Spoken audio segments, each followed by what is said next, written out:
আলাইকুম রহমতুল্লাহি ওবারাকাতুহু। সম্মানিত বড় ভাইরা, কালকে রাত্রে 11টার সময় টান দিয়েছি চট্টগ্রাম থেকে, উদ্দেশ্য রংপুর সদর, অনলি ফর ডপ টিপ। রাত্রের 11টায় গাড়ি টান দিছি, আল্লাহর রহমতে টান দিলাম। সীতাকুণ্ডে আসার পরে হুলস্থুল বৃষ্টি, শিলাবৃষ্টি, 2 ঘন্টা লস। কিছুক্ষণ পরে ফেরির সময় হয়ে গেছে, দাঁড়াইলাম কুমিরা, 40 মিনিট লস। সুন্দর করে ঢুকলাম ঢাকা শহরে, ঢুকতে ঢুকতে সকাল, জ্যাম জট গজানোর পরে ঢুকার পরে দেখতেছি গাজীপুর থেকে ছান্দুরা পর্যন্ত ফুল লক।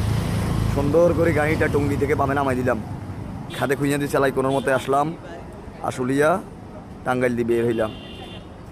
বের হওয়ার পরে এখন যে বসছি একটা না, যমুনা ব্রিজ এখনও ক্রস করতে পারি নাই। জানি না গন্তব্যস্থানে কবে পৌঁছাবো। যাত্রীকে সম্মানে সবাই দোয়া করবেন।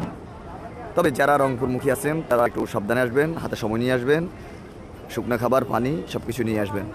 আসসালামু আলাইকুম।